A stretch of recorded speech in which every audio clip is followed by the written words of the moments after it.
pleased to introduce today's speaker, Dr. Cindy Boer.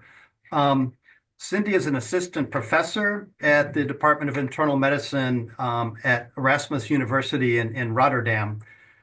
She studied biology and molecular biology as an undergrad and then received her PhD in population genetics.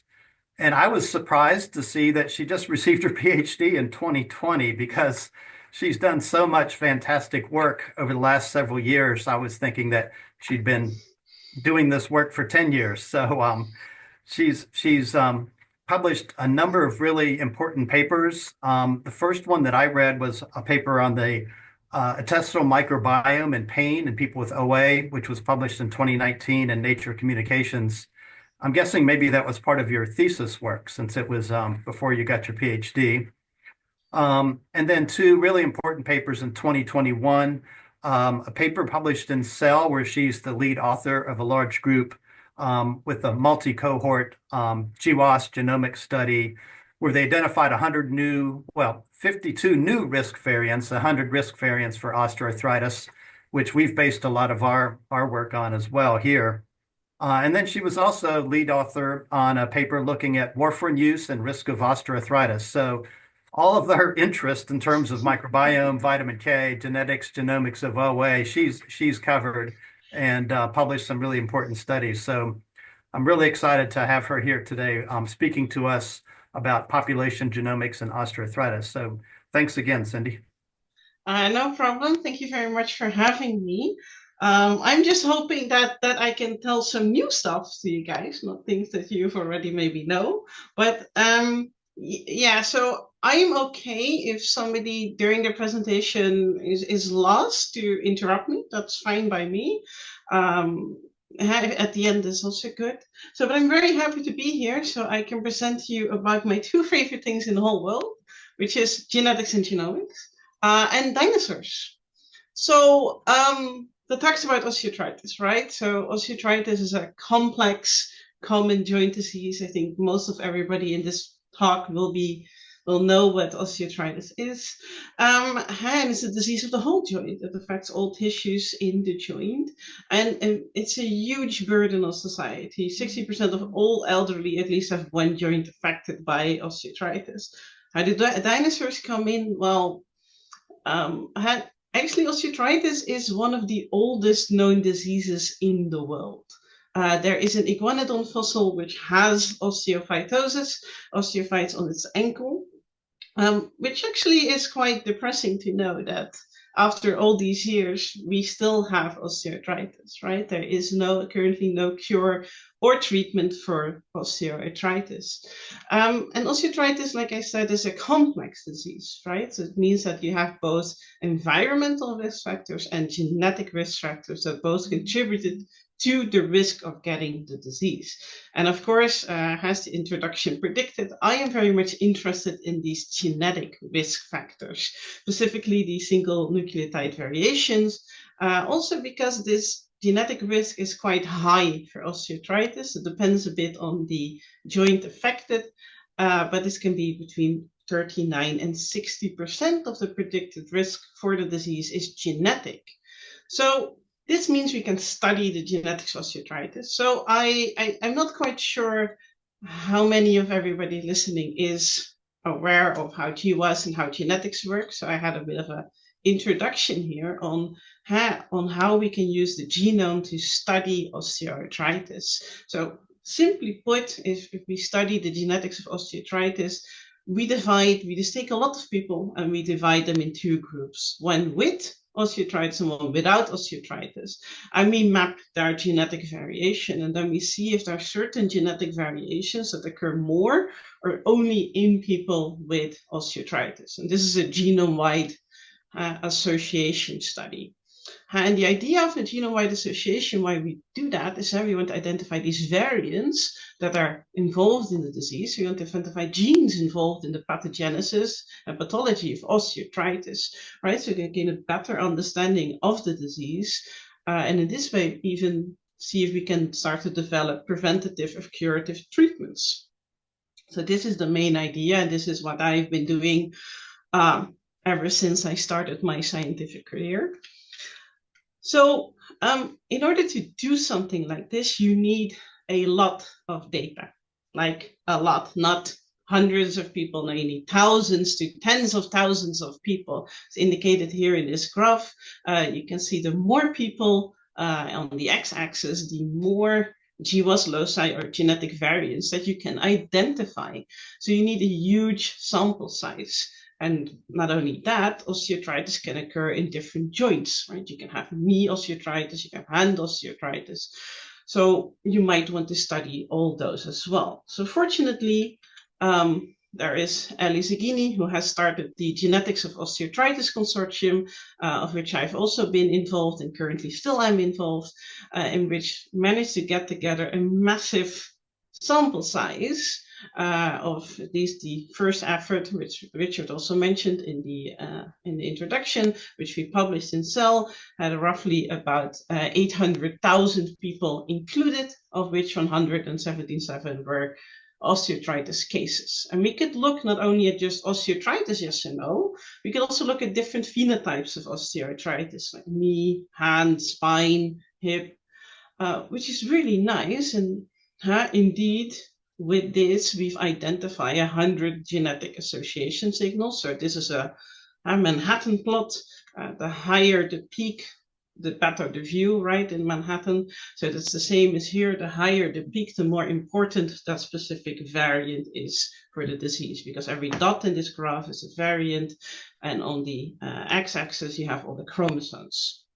So we have 100 of those signals, of which 52 indeed were new, so they weren't previously associated with osteoarthritis before. So here you have an overview of all those variants, which is quite cool, right? So we have all these variants, and actually we have even more now, because there is a new genome-wide Go consortium effort. So we've done a new large-scale meta-analysis, which has now contained almost 489,000 osteoarthritis cases and 1.4 million controls. So this is a 2.6-fold increase of our total sample size. And now we have identified 962 independent osteoarthritis signals, of which 339 are unique across all osteoarthritis phenotypes. So that means that those 339, they're associated to multiple OA phenotypes, but they are unique. So, and of those, 236 are new. So this is an insane number. This is even more than we had before, which is, yeah, I mean, it's cool. The article just got accepted, so it should come out in a couple of months.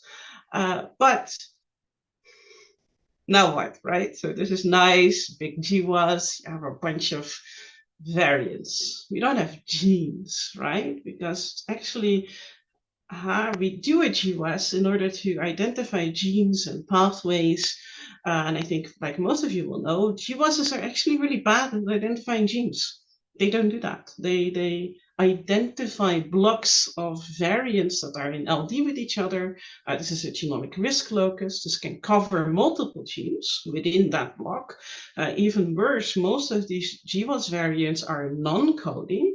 They're actually thought to regulate genes via affecting the sequence in regulatory variants, meaning that even the nearest gene to that variant doesn't necessarily need to be the causal gene, because we know that these gene regulatory elements, they can regulate genes up to 1 megabase pair away.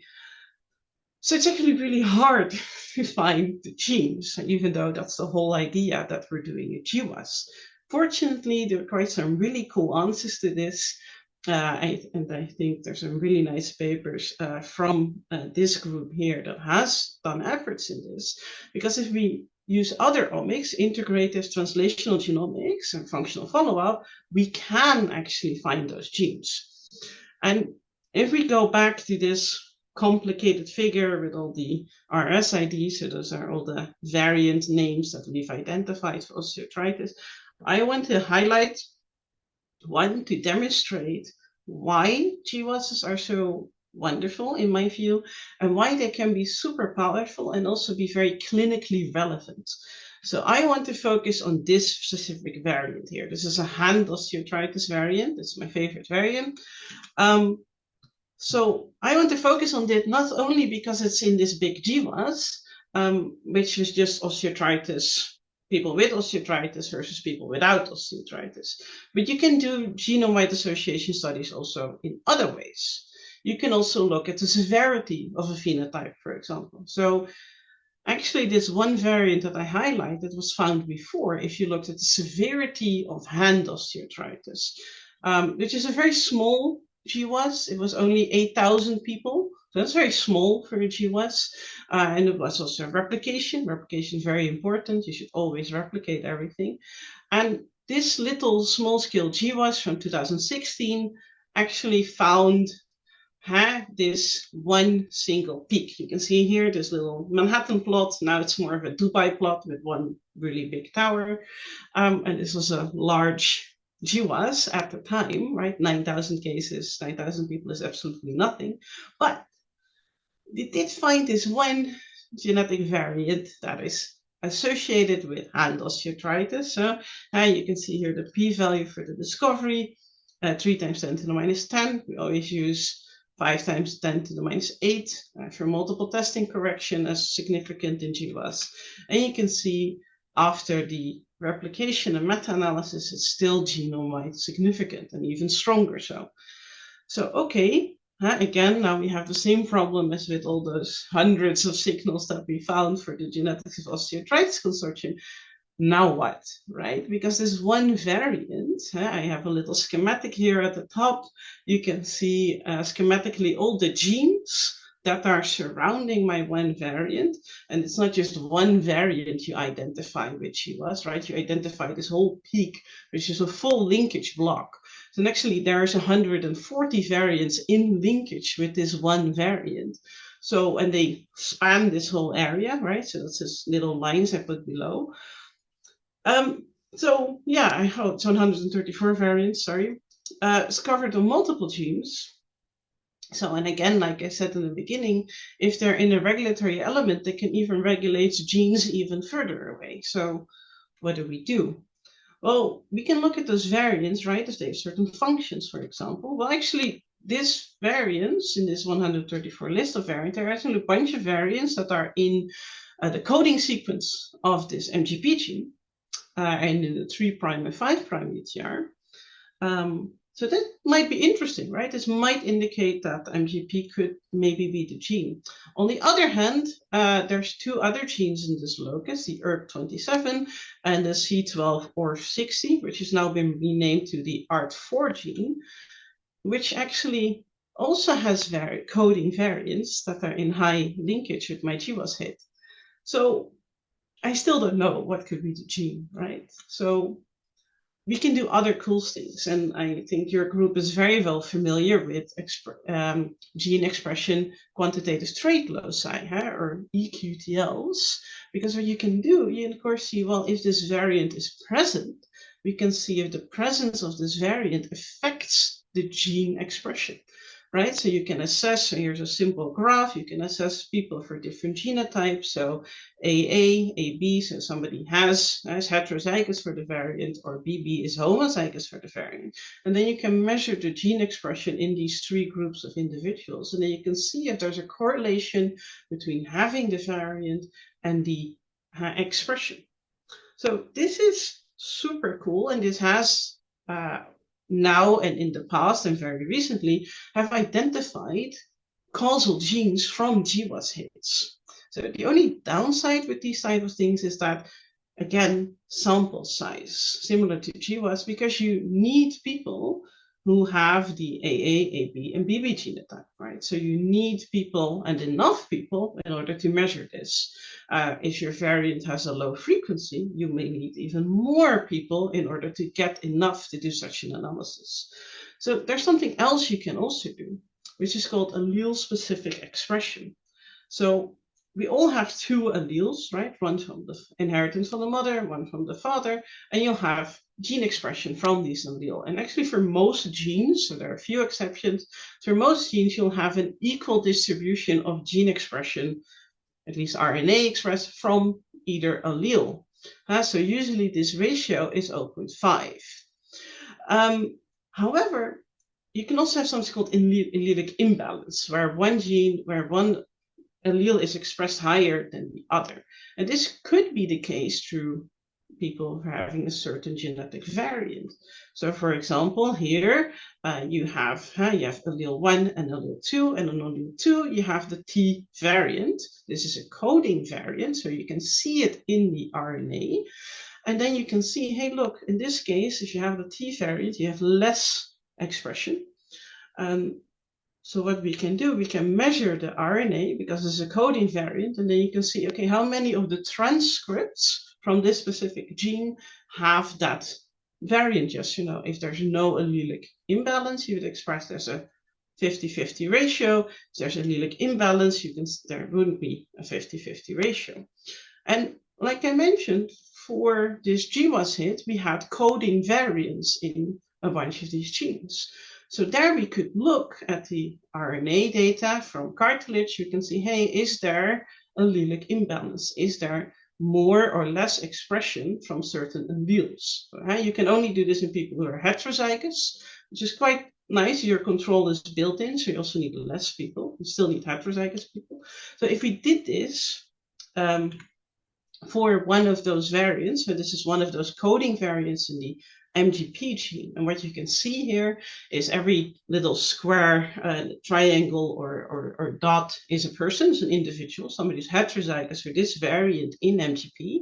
And you can see most of those dots, almost all of them, are below this little gray line. So this gray line, if all the dots would be on there, it means there is no allelic imbalance. So what you can see is that everybody is consistently below it. So what it means that if you have this variant, you have a significant reduction in MGP expression from the allele where this variant is present. So that's quite nice. So we have a risk variant that increases osteoarthritis risk and decreases MGP expression. Okay, that's cool. So now we have a gene and possibly a pathway, right? So this is where vitamin K also comes in, because if you look at what is MGP doing, so MGP is an essential inhibitor of calcification. So you have MGP, it gets released into your extracellular matrix, and there you can have calcium crystal phosphates that can build up into these calcium crystals, and MGP actually inhibits the formation of that.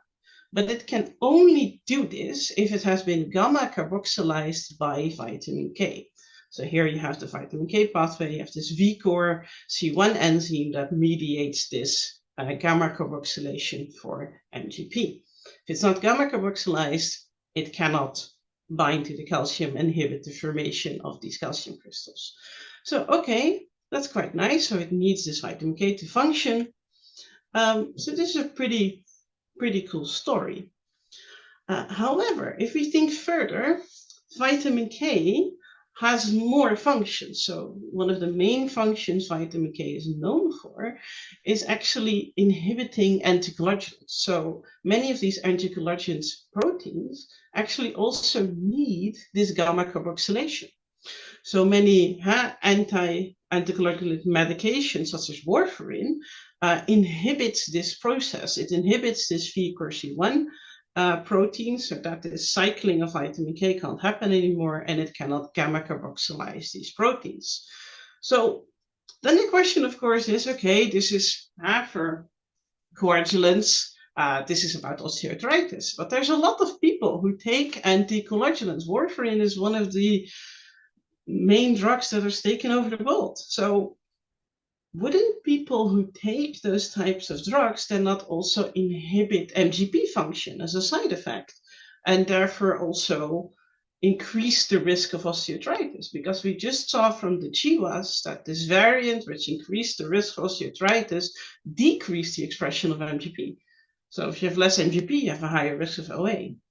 So that's an interesting question, right? And the cool thing is we can look at that as well. So I mainly use the Rotterdam study as a data set, which is a large prospective cohort study in the Netherlands with roughly 15,000 people. And we followed them over time. So every 4 years, These people come to our research center and they get scanned. And one of the things they get is our x-rays of joints. And we have their pharmacological data, so we know which medications they take and how much they take.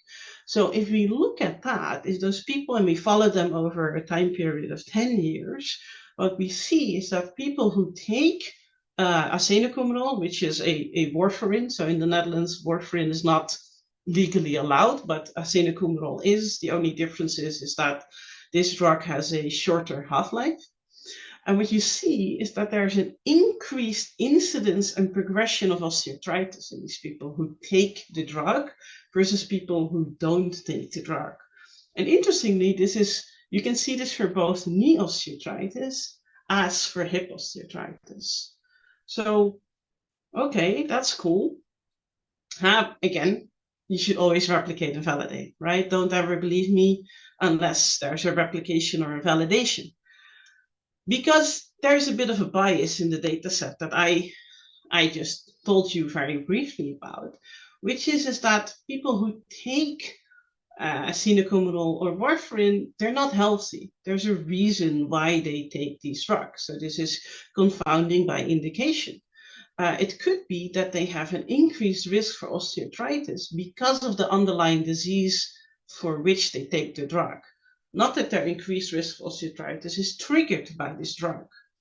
So fortunately, there are also non-vitamin K inhibiting anticoagulants. So these are given to the same set of patients with the same medical background, but then these drugs don't inhibit vitamin K. So this is a wonderful control set, right? If the increased risk of this warfarin inhibiting of vitamin K is really increase of osteoarthritis is really through the inhibiting of vitamin K, you should only see it in the people who take the vitamin K inhibiting drugs and not in the people who take the non-vitamin K inhibiting drugs. If the increased risk of osteoarthritis is through the underlying disease that these people have, you should see increased risk of osteoarthritis in both groups. So here we collaborated with Tehunya Neogi, with her data set, because she had people, large enough sample size of people with taking these warfarin drugs, this is vitamin K inhibiting, and also non-vitamin K inhibiting data. And what we see, so this is a big table, but here highlighted, this is the key element. So what you see here is that people, if you compare people who take the non-vitamin K inhibiting drugs versus the vitamin K inhibiting drug, you see that the people who take the vitamin K inhibiting drug have an increased risk for osteoarthritis, indicating that yes, this is vitamin K. Vitamin K pathway is important here. So, but I'm a geneticist, right? I like genetics. So what about pharmacogenetics?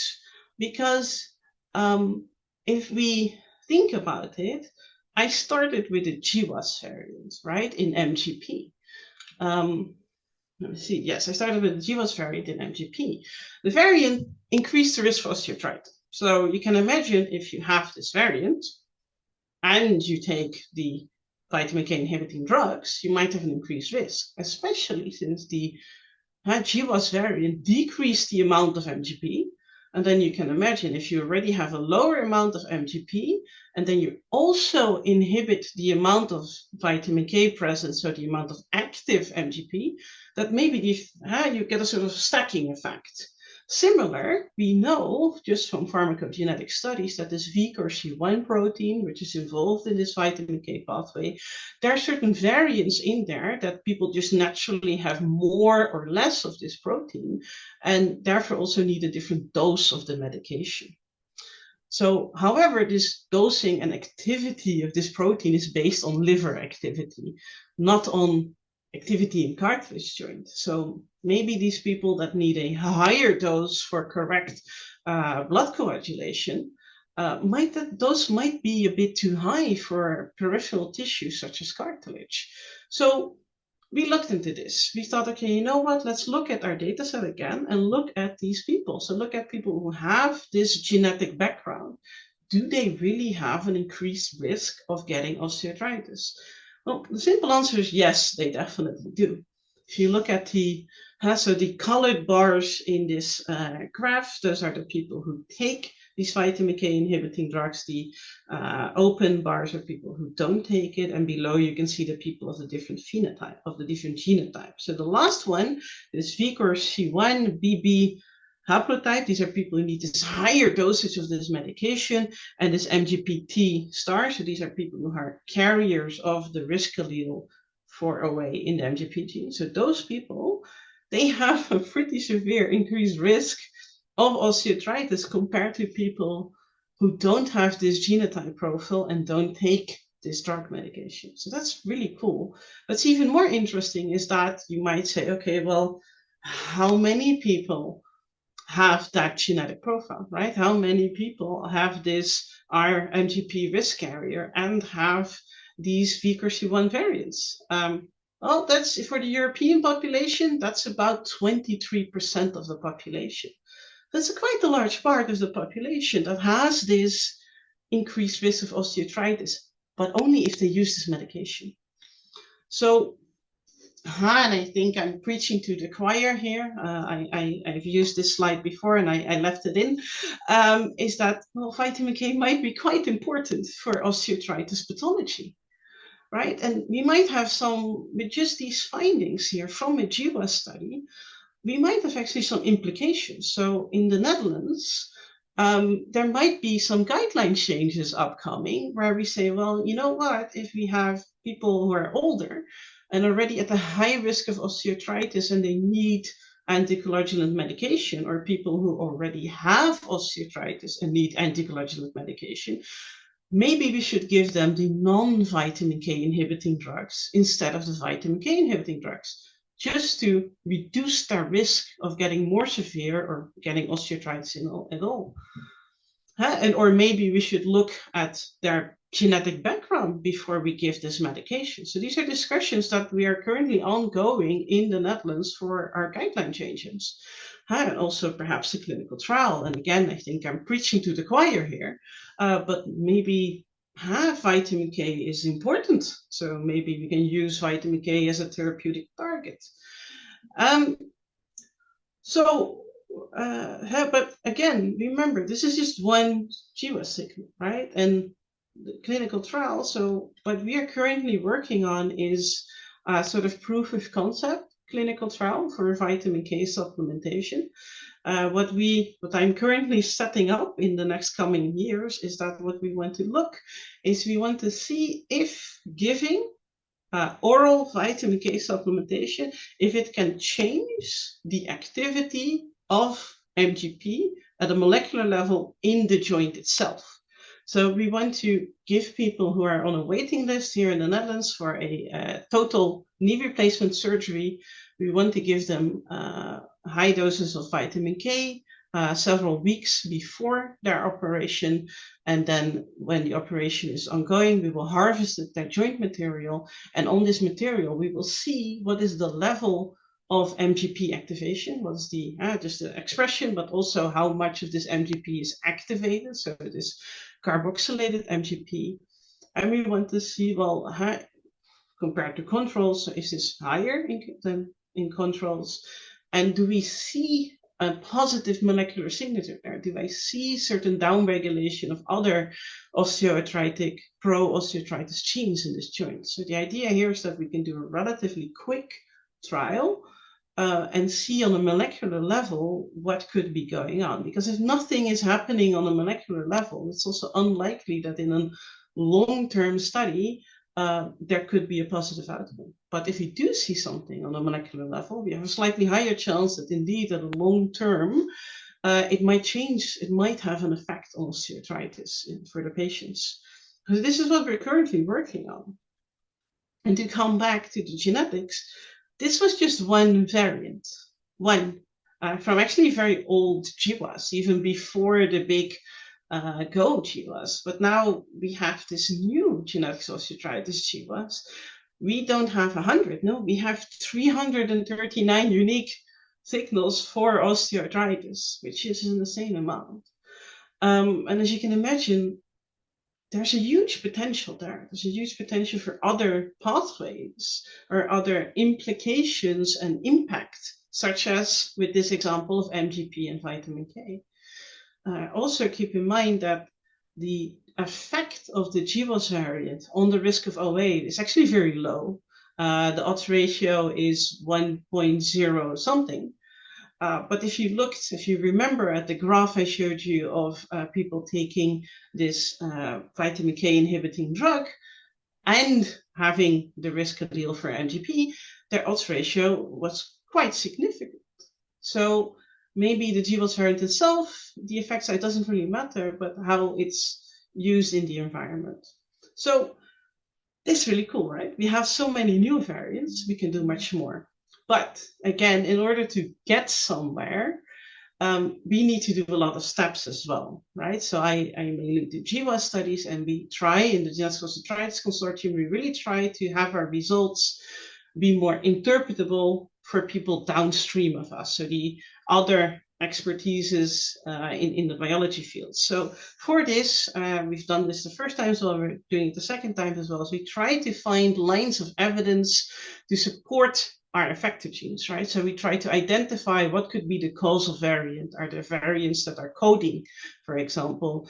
We also look at EQTLs. Are there EQTLs in tissues of interest for osteoarthritis for all these loci? We try to see, are there already known human mutational phenotypes? We now also look at if there are 3D chromatin loops between certain regulatory elements in which our GWAS variants are located.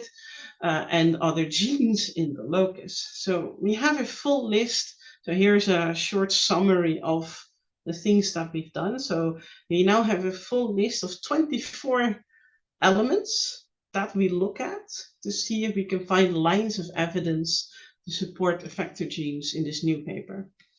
So we find a lot. So we said last time that if there's a gene with at least 3 lines of all the things that we've done, then it would be a high confidence gene. So we have 700 high confidence genes, which is of course an insane amount of genes. Needless to say, we have 339 unique loci. So most of the loci, so about 70% of the loci, they have more than one high confidence effector gene, which of course means we have to do more research, right? Of course, to see, okay, which one is it, or is it both? Could be a possibility. But with using all these genes, we can get also a better idea of what are the key pathways in osteoarthritis. So I put here a table from our new paper where you can see the new pathways that we highlight. So some are quite well known, such as the TGF-beta signaling pathway. And you can also see that we now have of our list of genes that we say were high confidence gene. You can see there's 28 of our list that are in this pathway, and 19 of which we haven't been reported before for osteoarthritis. Similarly, if you look for Wnt signaling is a pretty thought of well-known pathway for osteoarthritis, but now we can identify another 49 genes within this pathway that we've now linked through GWAS to this pathway. We also find some new pathways, such as some circadian rhythm.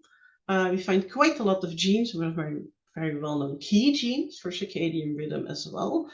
This might be an indication of aging effects, so there's still some discussion on what exactly is going on there. So I'd love to hear your comments as well.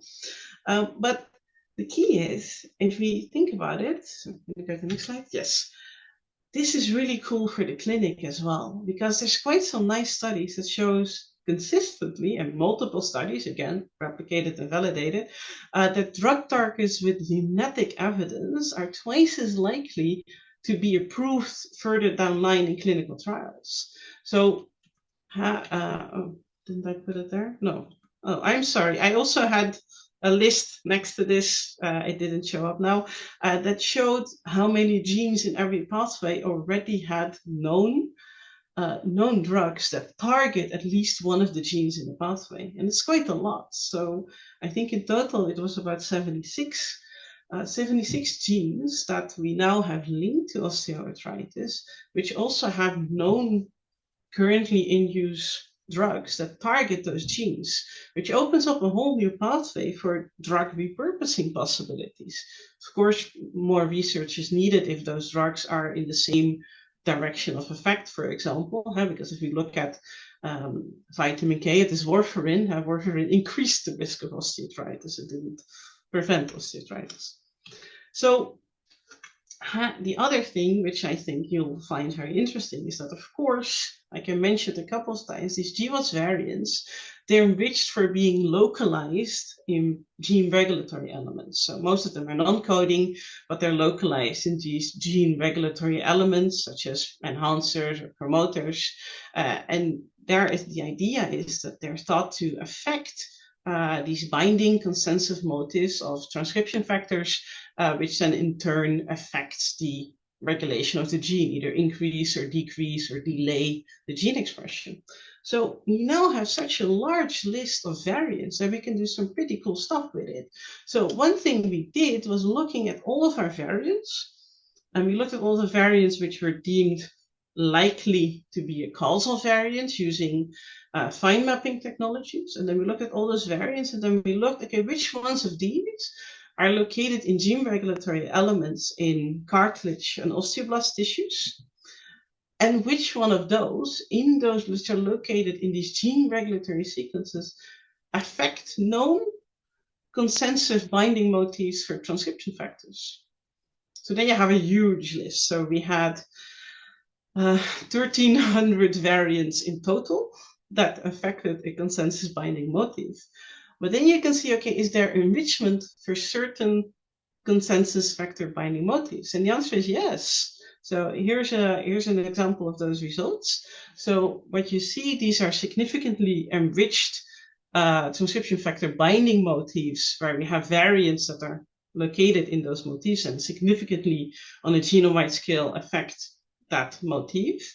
And what you can see here, so this subset here, because we have actually 50 transcription factor binding motifs that are significantly enriched for having RGWAS variants in them, these are all known transcription factors that are known to be involved in gene regulation, right? This makes sense because we think these variants, they affect in one way or another the gene regulation of their target gene, right? So we have a bunch that were actually in the Tata box region of a gene, which you actually also use as a line of evidence to say, well, if you affect the Tata box, which is the start for the promoter sequence, you probably, there's a high chance that the gene that is linked to that Tata box could be your affected gene. So, but more interestingly, these are, from what we can gather, just more general cellular processes. But we also have other transcription factors that are more specific, more targeted towards certain pathways, such as developmental pathways, or even have neuronal inflammation pathways that are linked to that. Which is quite interesting because then you start to identify more pathways. More importantly, we also have 13 of these significantly enriched transcription factor binding motifs where the actual transcription factor gene that is linked to that motif was actually predicted to be a highly likely causal effector gene for an osteoarthritis locus. So I've listed them here, which just indicates that not only had this transcription factor is involved maybe in osteoarthritis pathway, but a lot of their downstream targets as well. So you can start to identify key pathways or key drivers in osteoarthritis pathology. So with all these things said, there are some downsides of GWAS that I haven't mentioned, and I don't see a lot of people talking about them. But osteoarthritis is a complex disease, right? So you have genetic risk factors and you have environmental risk factors. And this environment is also important because in this environment, there are also genetic factors there. For instance, BMI. BMI, even though this is an environmental risk factor, and BMI itself is also a complex a complex disorder. For BMI, there's also a large genetic component. And we can actually see this back in our data, because if we look at all of the knee osteoarthritis-associated GWAS signals, 30% of them are also known BMI GWAS signals. And also, like I said, a lot of these loci that we find, we have more than one high confidence gene according to our scoring. So we have some things going on here. Also, if you remembered, and I can show it back here, we have some transcription factors, but also genes that are more linked towards neuronal and glia cell development. So this could be a more pain-related phenotype or genes, which of course pain is a symptom of osteoarthritis. So it's important that we also find the genetics of that, but it might not be direct osteoarthritis pathology. So that's something we have to keep in mind. And how this occurs is, well, for GWAS, there's this omnigenic or polygenic model for GWAS that we know that how you have a set of core genes or core pathways that are the key drivers in your complex phenotype. But of course, biology is quite complex, so you also have the other indirect or peripheral pathways that are also involved in the risk. And if you have a sufficiently large sample size, or if these indirect effects are sufficiently important in the phenotype, you can also start to identify them in the GWAS. And this is the case for these BMI signals. BMI is a very well-known causal factor for knee osteoarthritis, but it also has a genetic element. So it's not strange that if we do a large-scale osteoarthritis GWAS, we will also find BMI signals.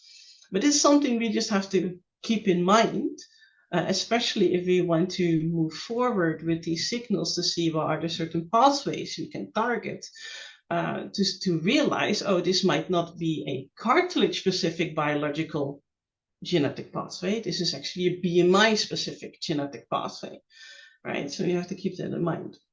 So for this, again, functional validation is super important. We need to look even closer in all of these loci that we discover to better understand what is going on. And as I have demonstrated during this talk, just thoroughly searching out one locus can already lead to a whole host of impact on a clinical and on the patient level. So with that, I'm nearing the end of my talk.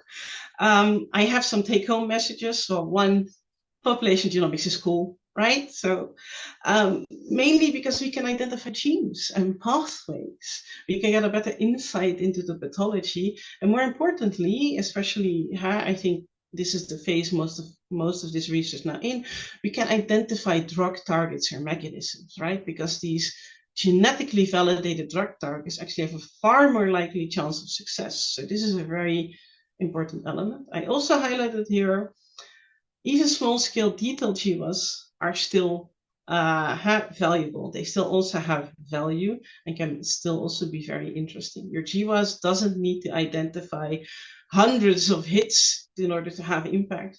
Just one, but one very well researched can have a very good, meaningful impact. And with this, of course, collaboration is key, because I've highlighted here a couple of times throughout my talk. You have on the left, you have this omics figure I made for osteoarthritis. All these omics you need to understand what is going on. And not all of us have knowledge about all these omics. Not all of us have. So we need to collaborate to get these findings forward. And I think with the Genetics of Osteoarthritis Consortium, this is a very good effort that we're doing. So with that, I would also like to thank everybody involved in there, of course, especially Ellie Zegini for leading and still continuing on with this amazing effort. And with that, I'd like to thank you all for your attention. And I'd like to end you with this bad picture of me standing next to the dinosaur that had osteoarthritis. You can't see it, but I'm super happy with this picture. So thank you for your attention. Thanks so much, Cindy. That was a fantastic talk. there's already some questions in the chat, and I think Virginia had maybe the first one in the chat, and Doug Fanstill I know has one. So do you guys want to just unmute yourselves and go ahead and ask? Yeah, sure. Thank you so much. Cindy, this is Virginia. That was Hey, a wonderful talk. I can't remember when I heard such a wonderful genetic talk. So I really thank you. appreciate all your work making this so clear. I was wondering, currently, given all that you know about the genetics of osteoarthritis, what proportion of the variance in the prevalence of primary osteoarthritis do you think we now explain? I think a couple of years ago, last time I read, it was like we were up to about 20%, but it sounds like we might be far beyond that now. Um, I don't know the exact number, I'll be honest. But no, no, we're not near that. So I don't know the exact number. I can look it up for you if you want. But what I can tell you, so we're currently, of course, still working also on PRSs, on genetic risk scores. They are, as you make a genetic risk score of osteoarthritis, it's highly linked and associated with osteoarthritis, but still the predictive element of just the genetic risk score is, I think, an AUC of 0.6 still. So that's quite low. I do think indeed the 22% you mentioned that was for the first Go consortium, that was for hip osteoarthritis. So we have now doubled the number of variants just for hip osteoarthritis. So even if you would then also double the predictive element, we would still only be at 40%. So Okay, I so think that's we're not, getting very impressive, though. yeah, but I don't think we're at 40%. Uh, But even if we would extrapolate it sloppily like that, there's still quite a long way to go, unfortunately. But do we need to have 100% to get targeted therapies? That's a different question, right? Thank you so much. Well, I'll stop sharing, by the way. Okay, who wants to ask the next question? I have a question, if that's all right. Go ahead, Doug. Yeah. Hi, Cindy. This is Doug Fansteel at UNC. That was a fantastic talk. So we and others have found that at least your previous OA-GWAS variants were enriched in regulatory region loci found in chondrocytes and maybe fibroblasts. Have you guys done similar analyses with the new data set? I mean, certainly chondrocytes, I'm going to guess, are harbor a lot of the a strong enrichment for those OA-GWAS variants. But what other cell types are likely involved in mediating that risk? Absolutely. Yeah. So we indeed also did a small scale like that in Go 1. So in Go 2, we've done a larger scale. So that's called the functional GWAS. And then we've actually looked also in different types of chondrocytes. So hypertrophic chondrocytes, resting chondrocytes, a whole list. So we've looked at really also specific subtypes of chondrocytes and osteoblast cells. And of course, for all of them, we see high enrichment. It does differ a bit per phenotype. So, for example, for hand, we see a bit more in the bone enrichment for those signals compared to others. Again, we also find the fibroblast again. And interestingly and expectedly as well, we find a high enrichment in tendons, in tendinocytes, which of course makes sense. Osteoarthritis disease of the whole joint. We've also looked at others. From the top of my head, I can't give you an exact detail which other cell types. I can look it up for you, or you can wait a few months because it is in the paper. I think it's figure 1 actually of the paper. Great. Thanks so much. Right. No problem. Brian, you want to mute and ask your questions? Sure. Great job, Cindy. This is Brian Diekman. I had a question. One advantage of the Zoom talks, I was able to look up your supplemental table 3 during your talk on the NGP variant. And it looked like, really it was just finger in hand that had anywhere near genome-wide significant for that MGP variant. But then obviously you applied that insight and really gained a lot of important information for knee and hip. And I'm just wondering whether there are other examples like that and why you think that might be the case to have essentially no GWAS signal at knee and hip for that variant. But then once you combine it with the vitamin K and other things that it's still very relevant? This is a very good question. I was hoping somebody would ask it, or at least notice this discrepancy between the GWAS hip and the knee and hip. So actually, there is a slight association of MGP with knee osteoarthritis. It is in the opposite direction. So the variant actually confers protection for knee osteoarthritis. And interestingly, this is the same for the other well-known hand osteoarthritis signal, which is ALDH1A2, which originally found in Decode, Iceland.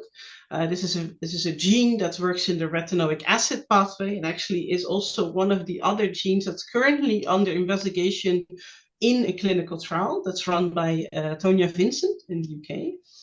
And also similarly to MGP, this variant is also associated, not genome-wide significant, but shows signal also for knee and hip, and also for knee in the opposite direction. So we turned these flip-flopping alleles in Go1. They didn't make it to the final paper. In Go2, there's more of these. What the current hypothesis is that Tonya Vincent has, and I agree with that hypothesis, is that probably this variant has something to do with maybe osteophyte formation, and that the osteophyte formation at the short term has different effects in the different joints. That explains the different effects in the GWAS. But on the long term, they do confer the risk. So that's one element. The other element you mentioned as well, why this variant might be really important pathway also for knee and hip. So this could also have to do with how hand osteoarthritis is defined. So if you look at the Go1 and also the Go2 GWAS, hand osteoarthritis is actually the smallest sample size, but has the largest ratio of radiographic phenotype. So that's actually a very clean osteoarthritis phenotype. It's also not just one joint. It's in total, it's actually 64 joints. So there's a hypothesis that actually studying hand might actually increase your GWAS detection power versus just studying the big joints. But these are the current hypotheses. They're not the answer, but yeah, I hope this does answer your question. That's great. Thanks. I like that name too, flip-flop alleles. I think the other question that was in the chat was actually Jacqueline using the same Zoom link, so it showed up as my name. But I can ask it on her behalf. She said, is there an animal model for vitamin K pathway dysregulation to study OA, perhaps involving the VKORC1 or MGP? I think that's a very good question, and I have no idea. My biology career was always far away from model animals, and my PhD as well. So I sadly have no expertise on this. But there might be. I can try to answer. Yeah, so, maybe you should. Yeah. So there are MGP. There was a knockout mouse that was made years ago, and for global knockout, it caused very severe mineralization of blood vessels as well as growth plate cartilage. And the mice actually died at a young age from ruptured blood vessels. In terms of a floxed MGP mouse, there was an investigator here at UNC that actually made one recently, and now she's retired and I can't get a hold of her because we were going to try to use those mice in a study in our lab because I've been interested in MGP since I was training as a fellow.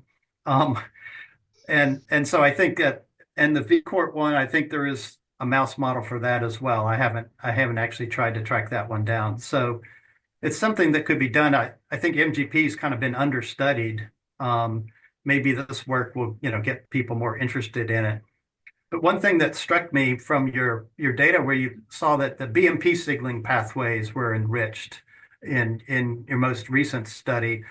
And MGP is not only a mineralization inhibitor, it actually regulates BMP activity. So there could be another connection between MGP and BMP signaling that'll also be playing a role. So super cool. More stuff to follow up. Yeah, lots to follow up. Yeah. Other questions? Let's see. I don't see, unless I missed anybody in the chat, I don't see any. Anybody else wants to unmute and ask? Can I ask one more for your vitamin K trial? giving vitamin K to people before the knee arthroplasty. Are you going to be screening people for their phyloquinone or vitamin K1 levels beforehand to make sure you're giving it to people that already have low levels of vitamin K, or just taking all comers? This is a very good question that you're raising here. So for people who are not aware, 60% of people over the age of 55 have a subclinical deficiency of vitamin K. So they don't have clinical symptoms, but they have a much lower level of vitamin K. And there's a really nice small scale ancillary trial done amongst others by Tahinya Naoki, where they saw only effect of vitamin K supplementation on hand away in people who had this subclinical vitamin K deficiency. So this is very important indeed. So I will not be selecting people on that because it was logistically not possible. I've just increased my sample size so that I will have enough people who will have the deficiency, so I can indeed do the analysis to see, well, is it only people with a deficiency where I can see a positive effect of my vitamin K supplementation, or is it in also people who just have a healthy level of vitamin K? Okay, sounds good. I also have one more question. Great talk. Thank you. Thank you. I am curious about your larger cohort of the new GWAS. Like the previous one, if I remember correctly, represented European populations more.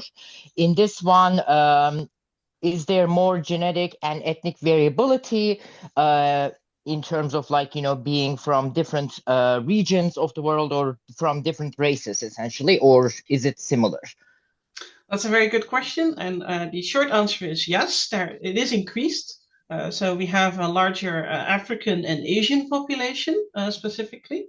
We've also tried to do some separate analysis in these, but unfortunately, the sample size is still too small to do really ethnically specific GWAS analysis. So our total sample size is still vastly dominated by European ancestry.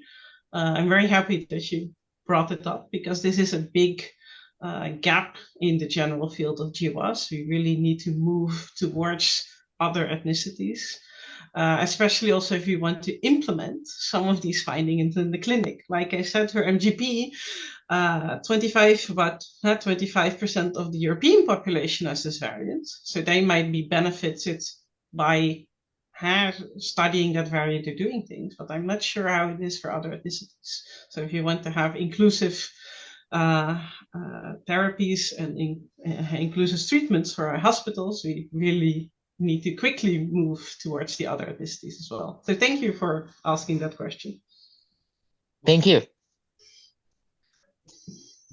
Thank you again, Cindy. We really enjoyed your presentation. It was fantastic. We had a great audience today, which was really good as well. So we will see you at ORCE.